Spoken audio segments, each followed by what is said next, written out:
Well, hello everybody. I'll give it that minute to let people log on. I've been pretty quiet the last 3 days. Been massive behind the scenes work, especially for residential school genocide. But I'm making this video as we've seen some massive things change on the world stage and new discoveries. I read all the time. I'm always reading. In fact, the last 3 days, I just pushed myself to the load limits. My eyes went down in just the last 24 hours where it's triple vision. It comes from getting transplants, and it's one of the risks I deal with, and it takes some time to course correct when I push myself too far. But it's all good, everybody. Well rested today. My vision's back up to snuff. I'm not reading too much. I shared a publication from the great author, Lost in History, absolutely, the history of the UN forward. A Canadian writer, accredited historian from the University of Toronto, lifetime Ontarian, ended up later in life, after the war, moving to the United States of America, where he passed away in 71 after an extremely long life.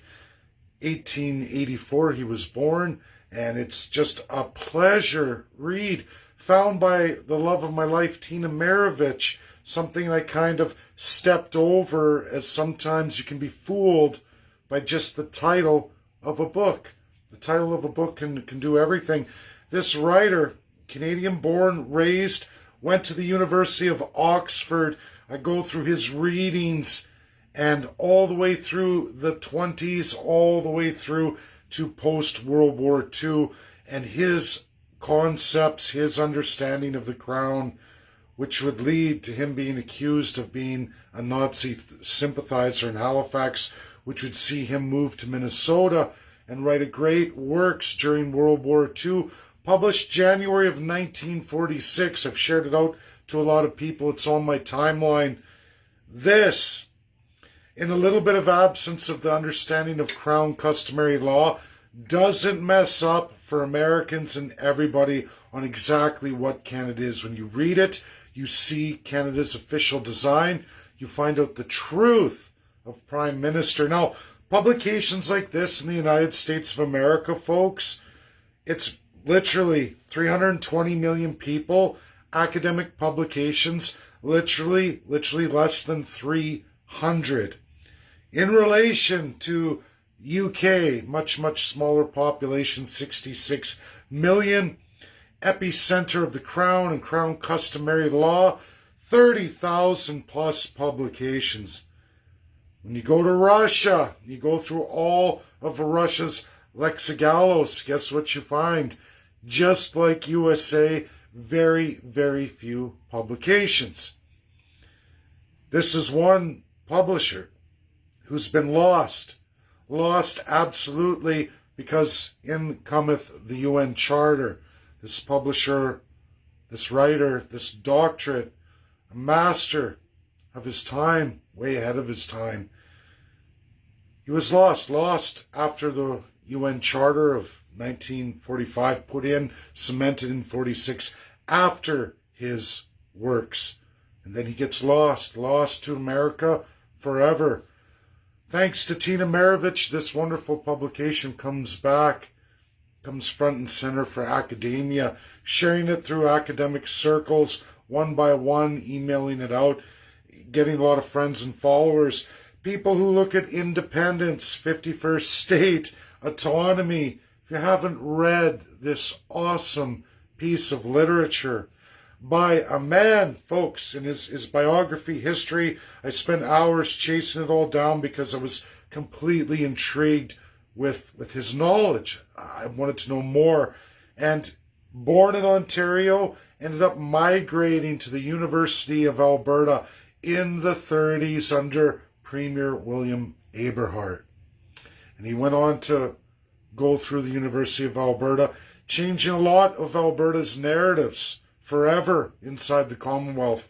The Bank of the Alberta Treasury Branch, Alberta's very own Crown public institution, the only one of its kind in all of Canada. In fact, all of North America under federalism, provinces don't get that power. William Aberhart fought for decades to see it through. We have tremendous minds like Albert Burt. It's unbelievable. Alberta was well on its way. It goes through the War of 1812 and other publications. Masterful stuff, should be in the USA, but it's not, amongst many, many other publications he's done that are just unbelievable works, you guys. He's got about 18 books, and of course he was accused of being a Nazi sympathizer, but there's the massive mistake by both Americans and, of course, no doubt, the Canadian government to go after him the way they did and over his time in Nova Scotia. In his narratives, he tells you all about the Atlantic provinces in pure design, unceded land. If I could ever find someone that I would ever feel like a kinship of academic understanding, it would have been this man. Long ago passed away, but it's fantastic, a true gift at the right time. I'm going to make sure to get his stuff out. Like I said, he was accused of being in league with supporting some Nazis in Canada, actual Nazis, but again, like America and Russia, continually fall down on the concept that is not lost to countries like the United Kingdom or Oxford, not at all. Not lost, absolutely, on France and absolutely all the other colonials, including Germany, folks, Germany. Now, Russia, USA, there's a major blind spot there. China, huge blind spot. They've got blinders on. It comes from not being in that system, or just not being in that system for a very long time, or under it, as would be USA, or like Russia, just dipping your toes in very, very limitedly. And some of the former Soviet Union in that 20s period was absolutely vested in colonialism and in the monarchical system, absolutely wanting to be unitary, at least in their government regimes, in real history, not made up Western propaganda narratives by corrupt presidencies who are drunk with their executive power, and then they go and abuse that executive power. Now, there are checks and balances that hold people like Joe Biden back. There are checks and balances that even catch presidents like Donald J. Trump, at least once. Joe Biden, it's coming up on a dozen attempts to breach the Constitution of the United States, ignoring checks and balances. They keep reining them in. We don't see the media move at all. We don't. I've tagged a number of media in this video. It's important to look at this works. In Minnesota, in 1946, published fully January. Go look at the cementing of the UN Charter, absolutely ratified worldwide in vote. You'll find it's after his publication, but he had already written this works during World War II and post-World War II. He had left Canada, went to Minnesota, got an esteemed position there in the university, and continued on. But we have him absolutely in Alberta, just a treasure trove of information, sits well with a born and raised Albertan, Canadian, a person who's explored world academia, explored the customary crown law. Absolutely, I find value in this writer, this doctorate, this American historian registered in American history. Beautiful. I had overlooked it, but I want everybody to take a look at it. He's got great works for Canada, and it sure does help American academia post-UN Charter to go back and look at what America understood in its time period when they did have minds focused on this stuff, even in their limited publications. This is one of those little treasure troves. Don't dismiss it, because this doctorate, this master, was Canadian. He went through the School of Oxford, absolutely, in the Crown. I didn't find his publications thus far to be on either side. Like all historians, they just regurgitate the truth as it is. Some people will take offense to it. Which brings me now to the second part of the video. Got Russia tagged in it as much as I could for as much of Russian media that were allowed to tag, as well as absolutely American left-right media publications. And this is in regards to The Guardian, The Observer, The National Post, and others. Lined and leagued, real first-class citizens from the foreign UK powerhouse in that crown system, because they're of royalty. Literally, they have royal title. And they run these massive organizations, all loyal to that concept of the divinity of a human being over another human being, which is absolutely and 100% unconstitutional in both Russia, the United States of America, absolutely, and for Canadians and First Peoples. They are hijacking the term colonialism. It's been 2 days, and this is for all Americans and Russians too, regardless of where they sit today with each other, as they always have anyway. I've always known this. I did my own poll, real Americans, real Russians, real Canadians. No, I didn't ask for any government help or permissions. I went behind the Russian government's back. I took real Russians, researched them. We got a real poll done. And I know how Russians feel about America in a high percentile, just as I know in a high percentile how Americans feel about Russians. That's by their design. They're inverse of each other. They will always be at odds as they fight for supply and value chains, and their narratives are both very, very powerful and strong federalists, not easily taken down, as we see Russia, the language of science and literally math, discover a way out of the bank sanctions. They're not going to miss their payments after all.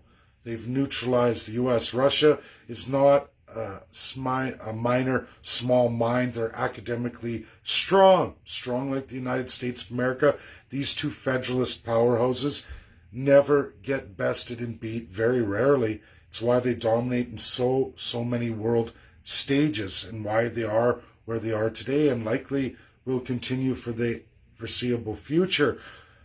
But folks, this Guardian, this Observer, National Post, huge publishers in Canada, absolutely all over Canadian news. That's what we get here. I get into their publications. A lot of you, my followers, friends, get into publications from a wide range of spectrums. And then absolutely all Canadians get behind it. It is smut, it's propaganda, it's a lie. And the latest is using colonialism, taking it from you, the First Peoples, taking it from you, Canadians, as you've gone through Truth and Reconciliation. Is it enough? No. I'm doing another narrative on the world stage, a real one. It's massive, it's major. We've hit a milestone this week inside that design with those few. We are going through it, and we're just going to see where it's going to get. But critically, right now, today, folks, you have the Observer, the Guardian, the National Post trying to say Russia is colonial. I'm going to say it again and again and again. Colonialism is the idea of taking a foreign population, loading it onto ships, or in today's world, planes, flying them over to displace the local domestic population. You will not find Russia in any significant population overtaking any countries in Africa. You won't find USA in any significance flying their domestic population to displace anyone in Africa. There's one of 7 gone. Australia, oh geez, look, nope, USA, Russia, not there. Not in any significance, nope. Not a planned absolute displacement of domestic people. Can't put Russia or USA there. That's 2 of 7. Let's go to China. Nope, can't do that there. See where I'm going? South America. We can go on and on and on. There are 7 colonial powers in this world who've displaced peoples even to this day and still under their ruling elite's iron fist. That is colonialism. It's the idea of wiping people out and replacing them with a domestic population. You can call it forced assimilation, absolute genocide. There are many, many ways they did it. Breed them out through murdering all the men, raping all the women. That's been done too. It's been done. These are absolute actions of 7 historical colonial powers. Russia and USA don't make the grade. Not only either or, meaning you can't get Americans to come forward from American academia to give that narrative about Russians. And they definitely look down on Russia the most as a number 1 enemy. And this is vice versa for Russia. It's why I can tell you 100% in people's narratives, things like the moon landing's real. Russia was upset that USA defeated them to the moon. Russia spied on the whole thing. You can look at all the publications. So when a country that hates another country more than any other in the world, and vice versa, when they back each other up on massive discoveries or massive Olympic-sized, almost impossible feats or first-time evers in world history, when the other releases saying, yeah, they did it and they're pissed about it, but they show you that they were spying them to do it. You'll find Russia landed many rovers on the moon. They spied on the States in their real landing. The moon landing can't be faked, you guys. Russia would never go along, especially Cold War USSR Russia would never ever want to go through that narrative. And after the fall of the Soviet Union, decades later, Russia released all that information. You can look at it. I watched all those documents of that time, and you watch the Russian experts in space as they release all the information about the American moon landing. So you guys get it? How it's pretty hard to say 2 countries who hate each other the most, where it's easy for other countries, especially the colonials, who can pit one versus the other against each other. And then you have corruption of presidencies who would love that divine power, love the executive power of presidency. As we're watching Joe Biden become probably one of the worst abusers of executive power seen in many, many, many decades. Absolutely the worst, front and center. These truths are real. They can't be dismissed. Publications limited do exist by tremendous minds, backed up by all of world academia. It's hard to say that's not true because they all know it's true. First People Canadians colonialism. A foreign power displaces your domestic population with absolutely their native population. Boom, fly it over, boat it over. This is not your historical lands, but you moved your population, a significant portion of your population, to displace the native peoples of that land. Absolutely. UK, France, Germany, Japan, Spain, Portugal, Denmark. Seven of the most notorious colonials. There's some other smaller nation states in those periods that overlap, and some even older, but they never made it all that way. Now, expanding through your territory or merging into a federalism like USA and Russia inside their defined borders, or pre-borders, throwing out colonials or taking on colonials, you will find Russia and USA both equally did this to create today what is known as the Russian Federation. You will find that this is the 50 states of the United States of America.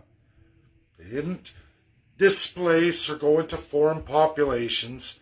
They were USA victims of colonialism, Russia an imperial society for 1,000 years. And the day came we had a revolution.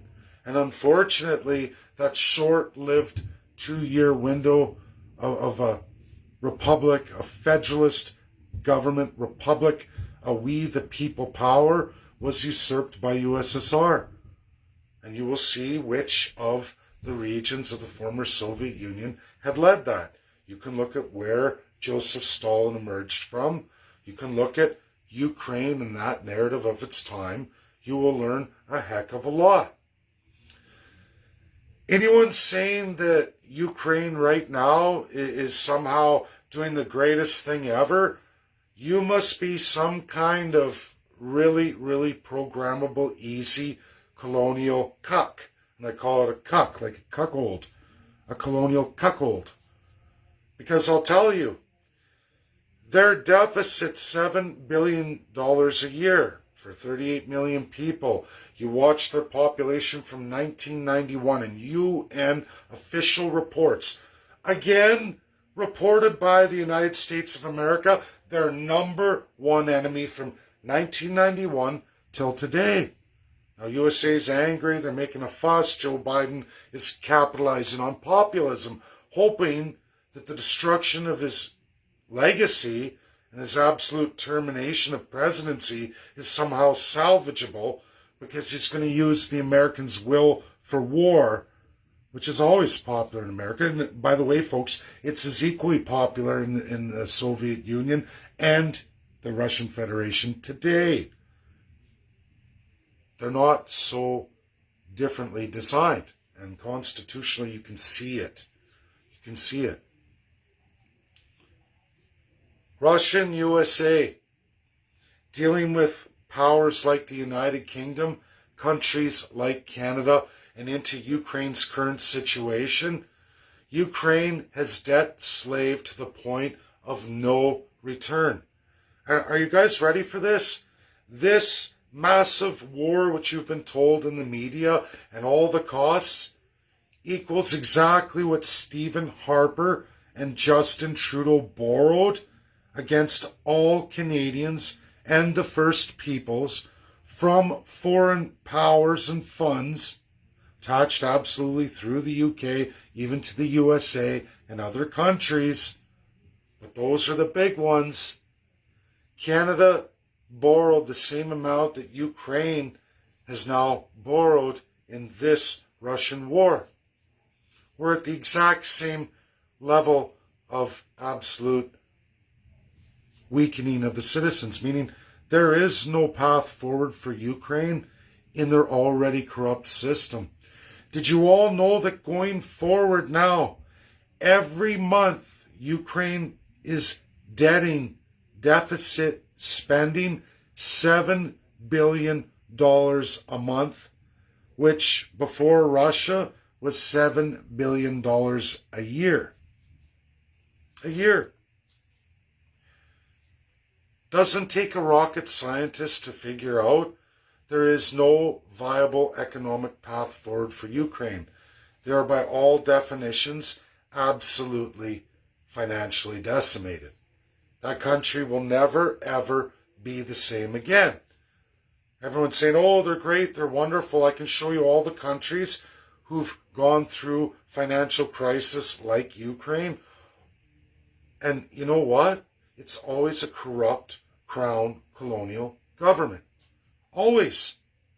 And look who is right behind Ukraine and Zelensky today. Absolutely the UK. Canada, beyond everybody. People talk about the CIA. And there's a lot of fringe groups. Americans on that alt-right. Oh, the CIA and all these bad things they did. Wow.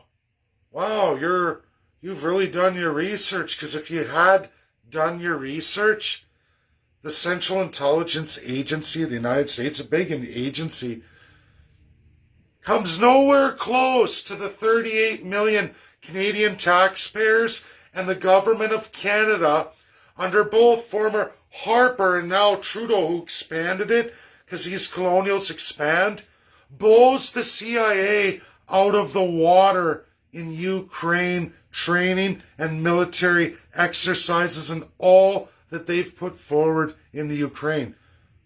CIA don't even come close. That's a joke. By the numbers. Publish data, and I challenge anyone, show me how the CIA has more in it with Ukraine and all these 8-year history than Canada itself.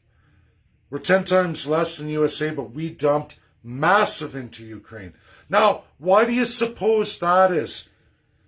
Europe, UK, could that be it? The UN Charter 2012, the Commonwealth Charter of 2012?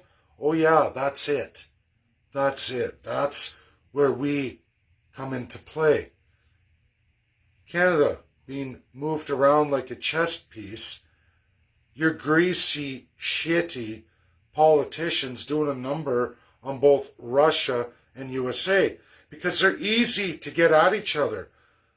And, it's going to be interesting post-residential school genocide when I have a period of breath. What am I going to find when I start analyzing every single major conflict between the former Soviet Union and Russia today and the United States of America, all over the Middle East, Asia, and into Africa? What am I going to find in the narratives and knowledge that I understand? What am I going to find there and present to all of you, the people? What am I going to present to American academia? What am I going to get through to Russia? Russia's very limited now. I could, try to sugarcoat it, but it's extremely limited. Contact with Russia, really, really low. Twitter, Facebook goes on and on and on. I don't know. I guess we're going to find out the truth of Elon Musk shortly.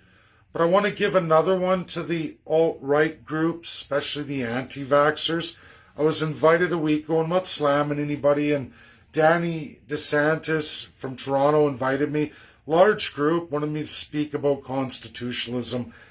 I couldn't stomach the doctor. It felt just like the Liberal Party of Canada, but some fruity narrative from a doctor from BC. And when I research him, you guys, pretty general biography, the guy was South Africa, escaping South Africa before going through federalism, meaning he's a crown colonial attached to the exact same living Nazi system of South Africa before it was gutted by the UNSC. So a lot of people escaped that.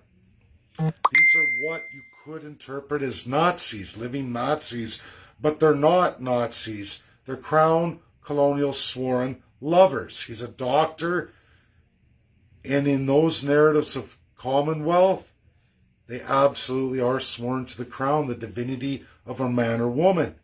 You can't trust anything they're saying because they're trying to hijack you. It is the ultimate propaganda weapon used by UK, France, and all of the colonials, including Nazi Germany.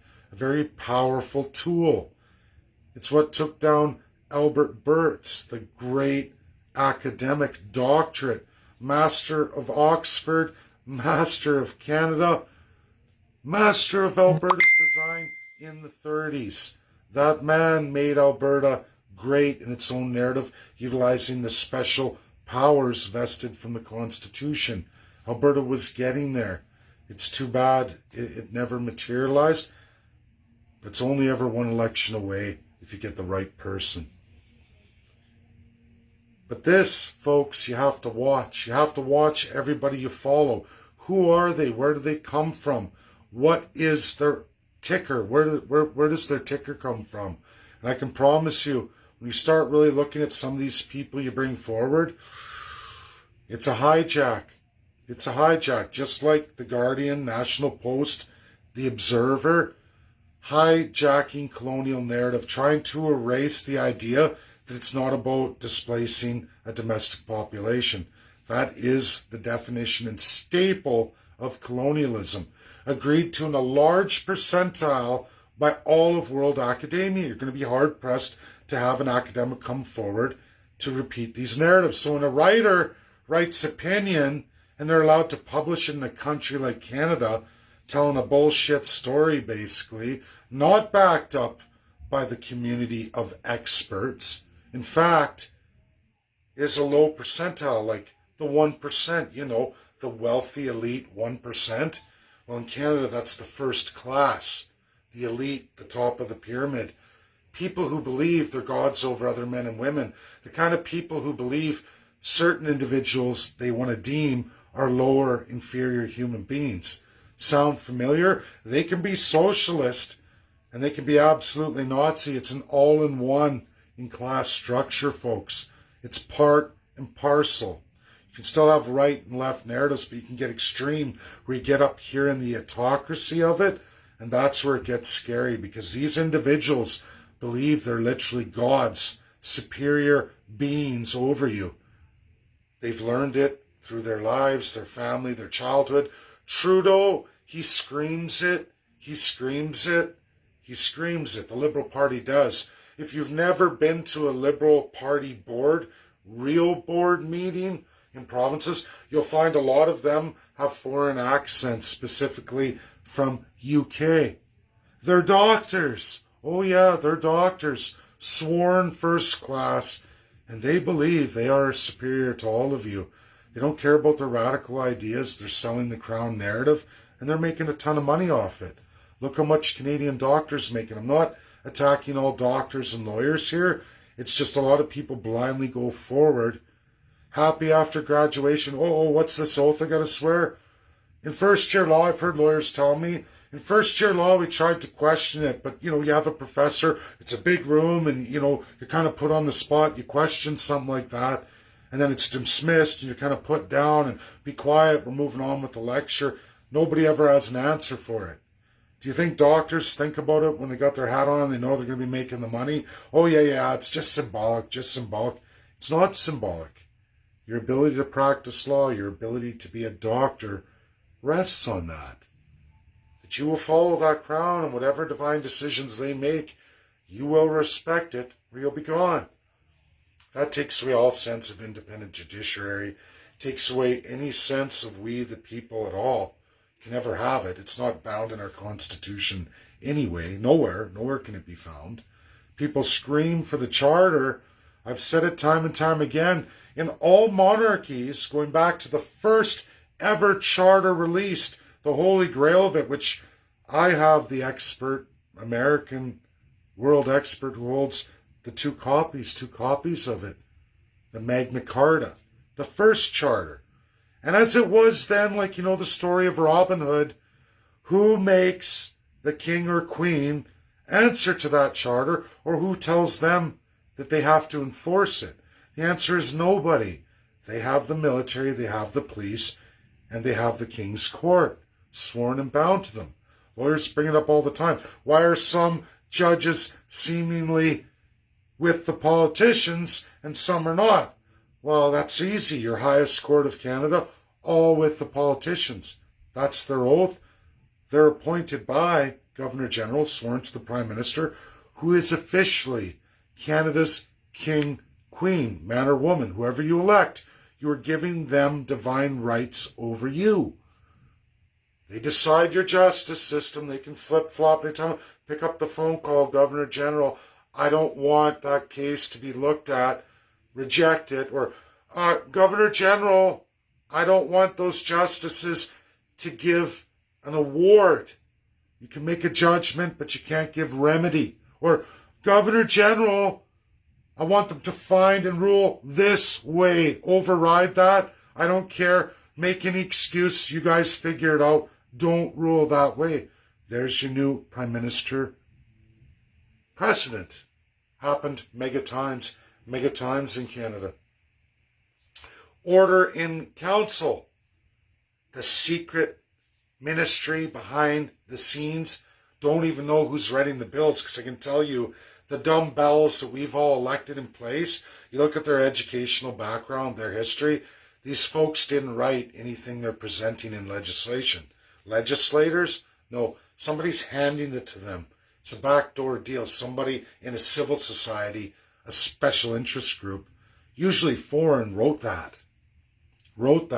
I can tell you that UN corruption we all talk about comes from the Commonwealth of Nations. That portion of the UN, those 53 UN states. And their heads all crafted and hired their special individual groups, civil societies. Still doubt it? Still don't think, oh, what do you mean? Or that sounds a little kooky. Well, folks, look at some of the legislation passed. It doesn't benefit any of you. It was never campaigned on. Go back. Provincially, federally, doesn't matter, because in the province they go through lieutenant governors. They do. Commissioners for the territories, that's something our party will address. Should we see power, it'll be in the platform. It's mum's the word today, but a lot of people have been asking behind the scenes about that. We have a narrative for that, but we're not publishing now today. Folks, you will find truth of everything I say everywhere and all around you in absolute history. Sometimes people leak backroom deals even in municipalities. I know my local town, I published it for all of you, where you listen to the High Police Commissioner talking to the mayor, calls him worship for an hour and a half, at least 60 times refers to him, your worship, your worship. That's what happens behind the scenes outside of the public. I'm just lucky a councillor of that community brought that video forward. I happen to know him. I'm lucky. But other than that, a lot of this is kept at a secret. You hear the term honor, honorable, the honor's honor. They all have distinct and absolute crown customary law attachments, meaning there's Lord, there's worship. They dress up, they sit in giant chairs. They're absorbing their divinity. They become a god over you. Think about it, folks. How long can you be talked to like that? How long does it take? A week, 2 weeks before you start to believe it? It's like, when you call the child an idiot, you're no good, you're garbage. They grow up to be a serial killer murderer. Mom won't hug them, they slap them around, sexual abuse, and then they grow up as a monster of society. It's the same thing. You keep telling people they're a god, you keep referring to that, you keep treating them like that, you make them a giant chair, you give them all kinds of superpowers. How long does it take? How long until they believe it? Money comes freely and easy, it's theirs to take. There's no laws against it. You start to think of people as less than human beings. It's no surprise where the worst atrocities in world history stem from unitary states and monarchies. The worst human atrocities of all time stem from those states. A short period of time, the devastation is massive. Everybody focuses on Nazi Germany. Well, why was Japan the same way? How did they get there? Why was France the same way? Why was Spain the same way? Why was Portugal the same way? You can go on, folks. Well, monarchy, Unitarianism, supremacy of a human being over others. That's how. No other reason. You don't find Russia in the Federation of Russia, the Russian Republic, the 1919 and 1922, in the revolution and onward, up to those points. You find Soviet Union's a different animal. Those Russians lost. Now, they rematerialized in 91. USA made a deal. The whole world voted. Russia and USA need to get beyond this. They need to reach out to their academic community and get working on the problem. Now, they have, years ago, as I just released a book, Lost in Time, not highly highlighted, at least in Canada or the USA. Of course, they won't. Why would you do that, even though that is strong, credible doctorate, a master, a historian, recognized at least in American history, in the American government's history books. It's there forever. A lot of his publications are the works he did in Minnesota, at least at the end of the war. Then you can look at everything he did in Canada. It's tremendous, tremendous. This is my video. Tonight, later, I got running around to do. I'm going to do 3 stories. I don't like doing that. But I've been juggling several stories that are relevant till today. 2-part or this 3-part. And the 3-part has to be hit. I don't like it. It's too much cross-referencing. Mistakes happen. But I can't change the world. I have to make it work. I've taken a rest. It's been a busy week. Extremely busy for me. Like I said, my eyes are just coming back around. And we're going to hit it tonight as best I can. So see you later. We're going to hit that.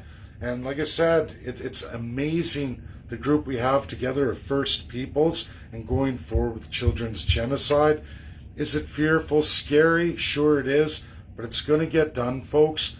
Win, lose, or draw, we're going to give it our all, and we're going to see, can we move the impossible mountain? We're going to find out.